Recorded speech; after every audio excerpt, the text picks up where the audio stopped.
Hi everyone, मैं हूं पुनीत शर्मा।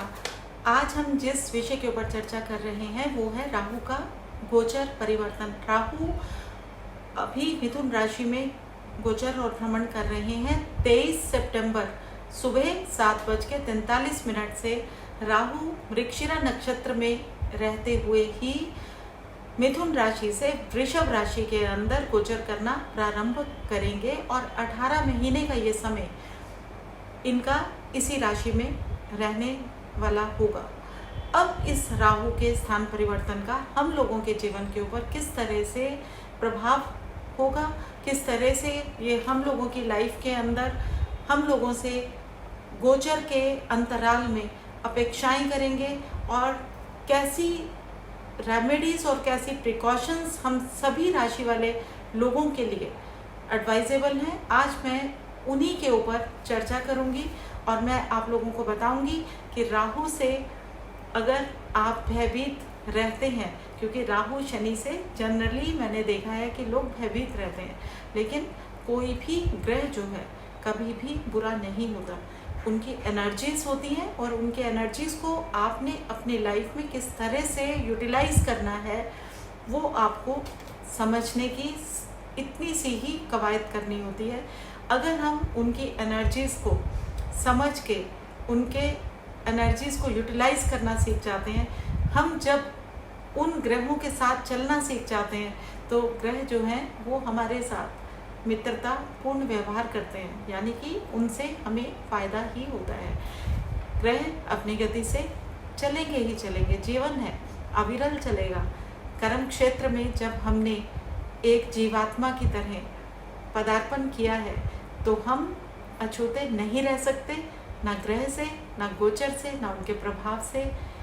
लेकिन कला सिर्फ इतनी है कि हमें ज्योतिष के माध्यम से समझना है कि ये ग्रह किस तरह की अपेक्षाएं हम लोगों से हमारी जन्म राशि या लग्न के अकॉर्डिंग रखते हैं, तो हमें अपने बचाव का और अपनी सेफ्टी का पूर्ण ज्ञान हो जाएगा।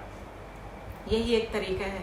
तो चलिए अब हम बात करते हैं राहु के नक्षत्र में, वृश्चिक नक्षत्र में वृषभ राशि के अंदर गोचर के बारे में और किस तरह के प्रभाव राहु हम लोगों के ऊपर डालेगा। सबसे पहले राहु और केतु 180 डिग्री के एक्सिस पे ही हमेशा भ्रमण करते हैं, ना तो इनकी गति कभी बढ़ती है ना कभी कम होती है और हमेशा राहु और केतु वक्री ही चलते हैं। इनकी चाल जो है हमेशा वक्री ही रहती है।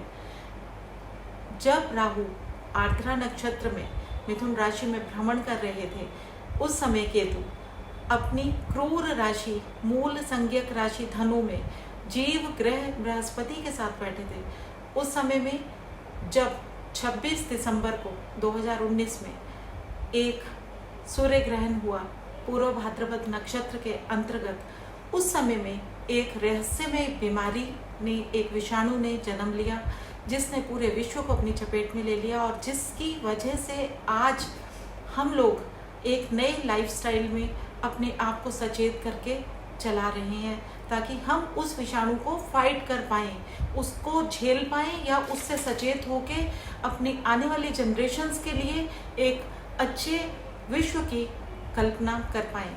तो वो विषाणु आप लोगों को मालूम है कि विश्व स्तर के ऊपर इसने किस तरह से अपना कब्जा कर लिया और ये कब्जा अगर हम नारायण संहिता पढ़ते हैं तो 10,000 12,000 साल पहले ही पूरी तरह से इसकी व्याख्यान कर दी गई थी कि इस तरह से एक बीमारी पूर्व दिशा से जन्म लेगी और वो पूरे विश्व को रहस्यमय तरीके से घेर लेगी। तो नारायण संहिता में जब इसका विवेचन इतने वर्षों पहले कर दिया गया था, क्योंकि ज्योतिष एक गणना है और ज्योतिष की गणनाएं कभी भी गलत नहीं हो सकती, स्ट्रिक होती हैं, लेकिन इन्हें किस तरह से हमें समझना है इसके ऊपर बहुत चीज़ें निर्भर करती हैं। और अगर हम बात करेंगे कि अगर ये जीवाणु उस समय पैदा हुआ तो इसका समय अवधि कितनी है। जब भी कोई विषाणु या कोई एक वायरस जन्म ले लेता है तो वो हमेशा के लिए होता है, हमें सिर्फ उसके लिए समाधान चाहिए होते हैं, उससे फाइट करना आना होता है, क्योंकि जब हम अपने एनिमी को नहीं पहचानते तो थोड़ा सा मुश्किल होता है। बृहद संहिता में भी लिखा गया कि जब भी कोई जीवाणु पनपता है या कोई विषाणु पनपता है तो उसकी अवधि 9 साल 9 महीने की होती है। अगर हम जनवरी से काउंट करते हैं तो ये अवधि सितंबर में 23 सितंबर को जब केतु अपना एक्सिस चेंज करके वृश्चिक राशि में जाएंगे ज्येष्ठ नक्षत्र के अंतर्गत, तब ये एक्सिस जो है ये एक तरह से ये हमें जरूर ज्ञात करवा रहा है कि कहीं ना कहीं ये बीमारी कमज़ोर पड़ेगी, ये वायरस कमज़ोर पड़ेगा। इसके बाद 9 दिन और अगर हम इसमें ऐड कर लेते हैं तो उसके बाद गुरु जो है ये पूरी तरह से जब धनु राशि को छोड़ के मकर राशि में जाएंगे, अपनी नीच की राशि में जाएंगे, उस समय हम लोगों को इस बीमारी से समाधान मिलेगा। एक जो वैक्सीनेशन जिसकी पूरी जगत को प्रतीक्षा है, हम लोगों को मिलने की एक आशा जगेगी, क्योंकि वृश्चिक राशि में जब केतु जाएंगे तो बहुत तीव्र गति के साथ में शोध होने शुरू हो जाएंगे, क्योंकि रिसर्च की राशि है और रिसर्च की राशि में केतु का जाना, जब भी आप देखेंगे जो परेशानी का कारण होता है वहीं से हमें समाधान भी मिलते हैं। तो समाधान का कारण भी केतु ही बनेगा, क्योंकि बीमारी देने का कारण भी केतु ही बना था। तो इस तरह से अक्टूबर में कहीं ना कहीं वैक्सीनेशन पे शोध तेज हो जाएंगे, और जो एक हम लोगों को निराशा अभी तक हाथ लगती जा रही है उसका समाधान हमारे सामने जब गुरु जो है 20 नवंबर 2020 में कैप्रिकॉन में चले जाएंगे अच्छी तरह से, उस समय में हमारे सामने वैक्सीनेशन आ जाएगा और जनवरी 21 तक पूरे ही विश्व से इस घातक विषाणु को निपटने का एक रास्ता हम लोगों के पास होगा।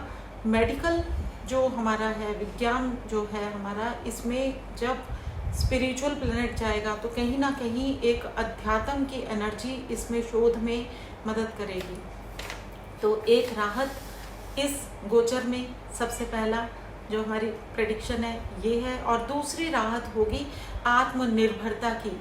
आप देखेंगे कि जब राहु रिसोर्सेज की राशि वृषभ में जाएगा तो ये राशि हम सब लोगों के लिए एक संदेश दे रही है कि विश्व स्तर के ऊपर हर एक देश अपने स्वनिर्मित संसाधनों का उपयोग भली भांति करना सीख जाएगा, और हर एक देश जब अपने संसाधनों का प्रयोग करना सीखेगा, उनको प्रमोट करेगा और उन्हीं के ऊपर निर्भरता के लिए रास्ते लोगों को दिखाएगा, उस समय में विश्व के अंदर भारत आत्मनिर्भर होते होते नंबर 1 की तरफ चलना शुरू कर देगा, विश्व गुरु की तरफ चलना शुरू कर देगा। ये भी इस आने वाले 18 महीनों में परिलक्षित होने जाएगा।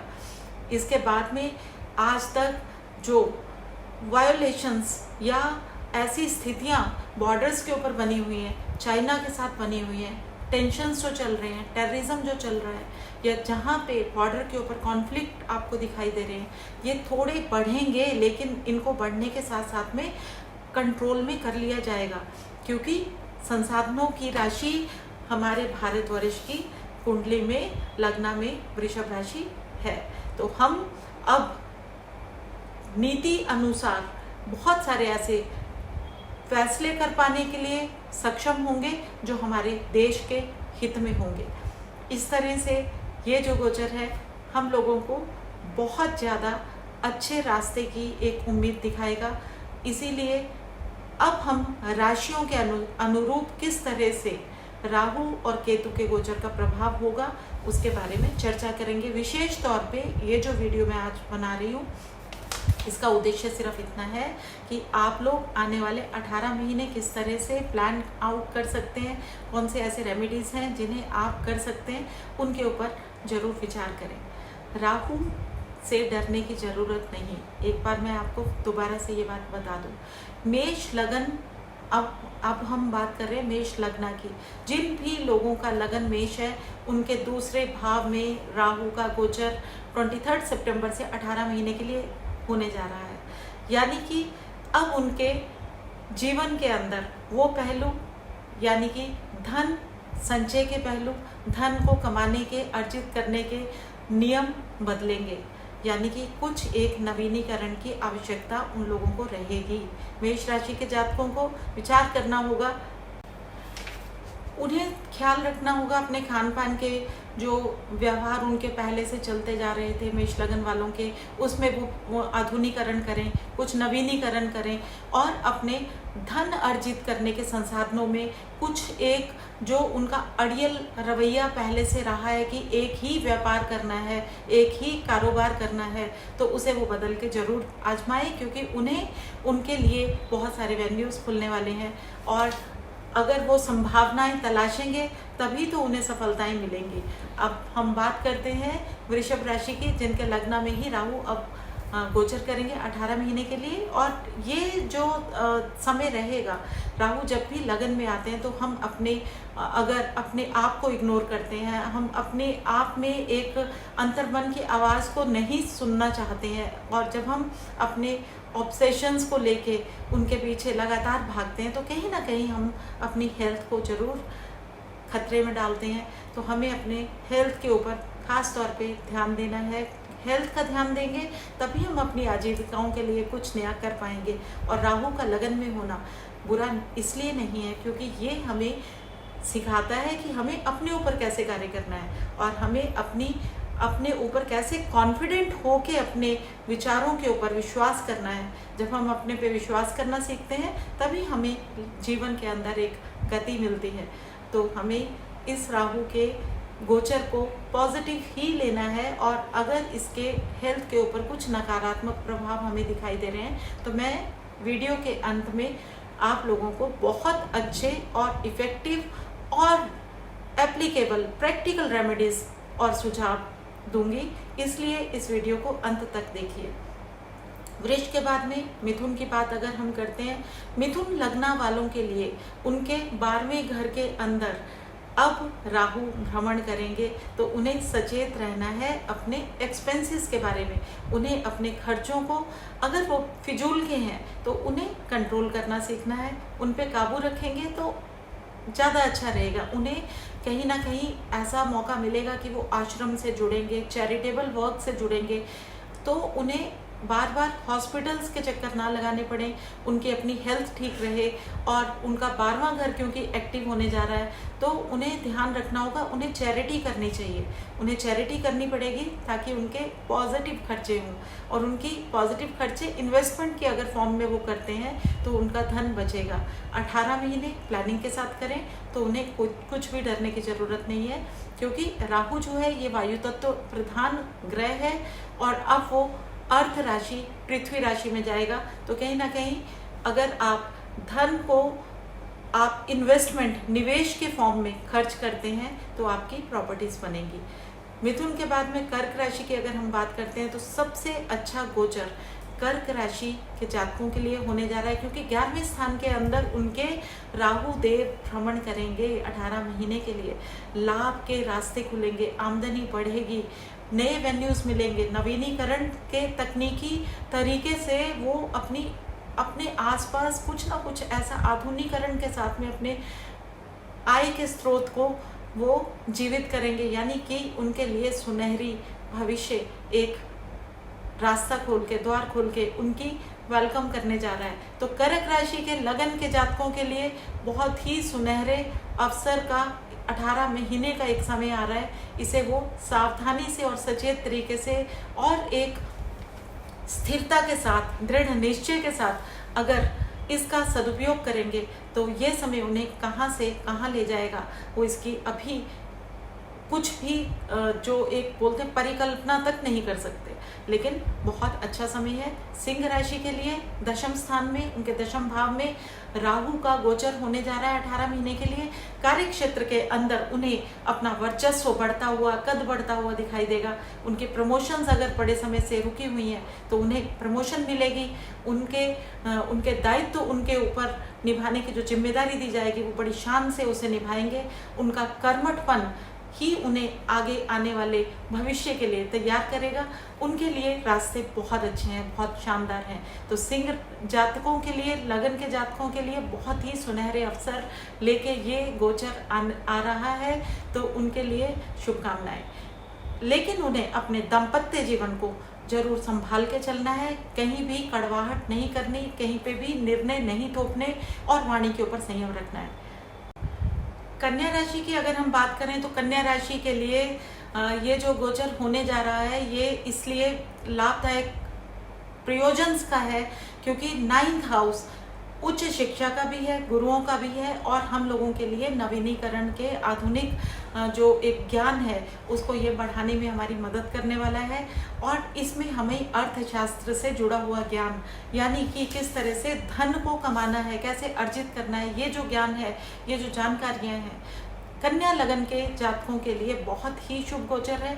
बहुत ही उनके लिए आयाम खुलने वाले हैं तरक्की के और वो महसूस करेंगे कि उनका आने वाला समय उनके अकॉर्डिंग चल रहा है।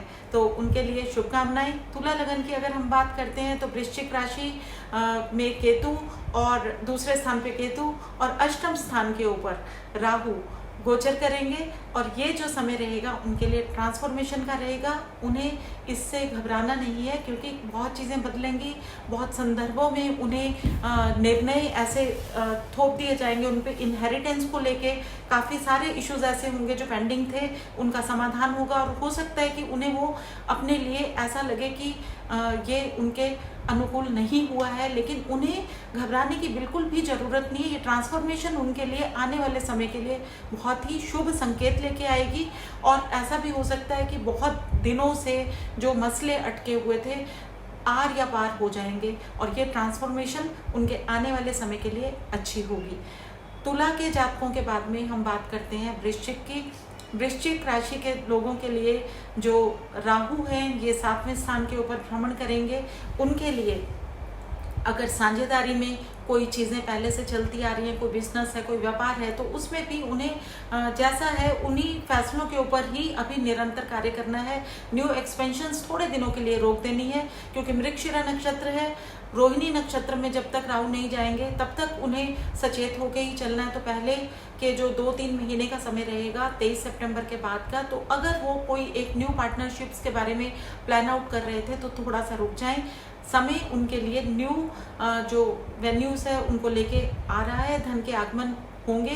पत्नी के स्वास्थ्य को लेके थोड़ी सी चिंता का समय रहेगा, लेकिन आपको लाइफ पार्टनर के स्वास्थ्य की चिंता का जो विषय है उसके बारे में रेमेडीज मैं वीडियो के अंत में देने वाली हूँ। ध्यान से अंत तक वीडियो को देखिए, फिर आप समाधान को करिए। उससे आप आने वाले 18 महीने तक कोई भी चिंता नहीं करने की ज़रूरत आप लोगों के लिए रहेगी। धनु के लिए अगर हम बात करते हैं तो धनु के जातकों के लिए छठे घर के अंदर जो एक संचरण होने जा रहा है वो एक तरह से राहु की एक तरह से उनकी रोग ऋण रिपु इनके ऊपर उनको कंट्रोल लेके चलना है, यानी कि अपनी हेल्थ के बारे में बहुत ज़्यादा ध्यान देने की ज़रूरत उन्हें रहेगी। क्योंकि अगर वो नशे में चले जाएंगे या वो सूखा नशा करेंगे, तंबाकू खाएंगे या और चीज़ें करेंगे तो उन्हें हेल्थ के मामलों में कहीं से भी रिलीफ नहीं मिलेगा। हेल्थ का उन्हें ध्यान देना है। लोन्स लेते वक्त उन्हें 10 बार सोचना है क्योंकि लोन्स उतने ही लें जितने उन्हें लगता है कि उन्हें ज़रूरत है, और उन्हें अगर इस समय को सचेत तरीके से चलाना है। ऐसा नहीं है कि उनके लिए सारा ही समय खराब रहेगा, पर धनु के लोगों के लिए ये जो समय रहेगा इसमें उन्हें अपने कार्य क्षेत्र पे अपने आप को इन्वॉल्व ज़्यादा करना है, अपनी एक्टिविटीज़ को सिस्टमेटिक प्लान आउट करना है ताकि उनकी लाइफ में चीज़ें ठीक रहें। उनके जो शत्रु होंगे वो इस समय में बढ़ेंगे। अपने शत्रुओं से उन्हें किस तरह से टैकल करना है, डील करना है, उसके बारे में उन्हें रीथिंक करना है। उन्हें अपने संयम को ख़त्म नहीं करना और उन्हें अपने अंदर एक पेशेंस को मेंटेन करके चलना है। और एक अगर वो प्रायोरिटाइज करना सीख जाएंगे अपने कार्य शैली को कि किस तरह से उसे अपने जीवन में उन्होंने आधारभूत तथ्यों के साथ समन्वय के साथ अपने जीवन में लेके आना है, तो उससे उनका जीवन बहुत अच्छा जाएगा। धनु के बाद में हम बात करते हैं मकर राशि की। मकर राशि के लिए क्योंकि ये जो राहु का गोचर होने जा रहा है 5वें स्थान में होने जा रहा है, तो ये बहुत ही शुभ संकेत हैं। उनके लिए न्यू लर्निंग के हैं, पाप और पुण्य का घर है। पिछले जन्म के पुण्यों का इस समय में उन्हें बहुत ज़्यादा लाभ मिलने वाला है, तो उनके लिए शुभ समाचारों का शुभ संकेत है कि उनका न्यू लर्निंग के लिए कुछ एक ऐसे फेज खुलने वाले हैं, उनके लिए कोई ऐसे वेन्यूज़ बनने वाले हैं जिससे उन्हें अचानक ही लाभ होंगे। और कुंभ राशि के जातकों के लिए 4th हाउस में राहु का वर्चस्व रहेगा 18 महीनों के लिए। उनको अपनी माता के स्वास्थ्य के ऊपर ध्यान देने की ज़रूरत रहेगी।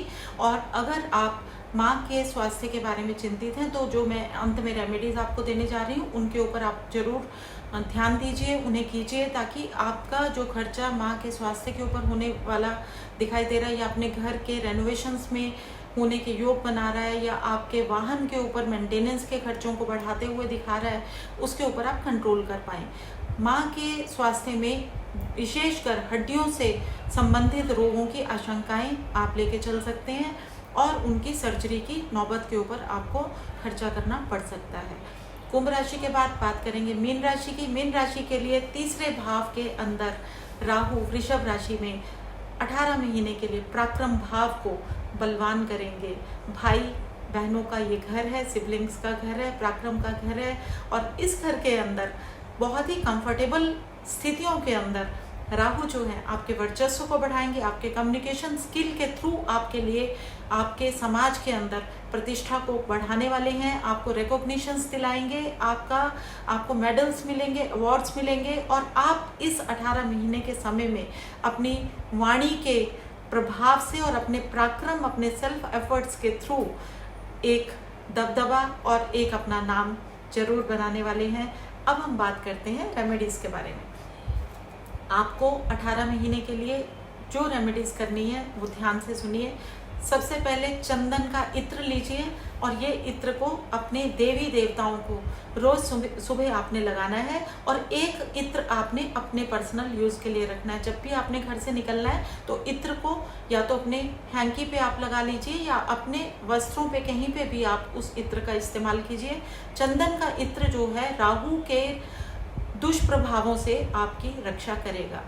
ये एक बहुत ही सटीक और बहुत ही शुभ उपाय है। और दूसरा उपाय राहु के लिए, आपको हमेशा, अगर आप मेल हैं तो अपनी दाढ़ी मत बढ़ाइए। दाढ़ी अगर आप बढ़ाएंगे और राहु आपका अगर अशुभ है तो आपकी लाइफ में मुसीबतों को, ये ट्रबल्स को बढ़ा देगा। तो दाढ़ी को शेव करने का एक नियम रखना है। अपने कपड़ों को रोज़ धुले हुए कपड़े आपने पहनने हैं, इस्त्री किए हुए कपड़े आपने पहनने हैं और उसके बाद में आपने फटे हुए अगर आपके जूते हैं, कपड़े हैं तो उनका इस्तेमाल नहीं करना है। हमेशा ध्यान दीजिए कि जितना आप अपने को वेल टू डू दिखाएंगे, यानी कि साफ सुथरा और ऑर्गेनाइज्ड लुक्स में आप अपने आप को मेंटेन रखेंगे, अच्छा रखेंगे, तो राहु देव की जो बुरी दृष्टि है आप पे नहीं पड़ेगी। एक उपाय और है जो आपको पूरी तरह से निजात दिलाएगा। माँ दुर्गा की उपासना जरूर कीजिए, माँ दुर्गा के नाम जरूर पढ़िए, दुर्गा कवच जरूर कीजिए। अगर आप ये भी नहीं करना चाहते तो चंदन के सोप से आप नहाने का एक नियम 18 महीने के लिए बनाइए। चंदन सोप बहुत इजीली अवेलेबल है।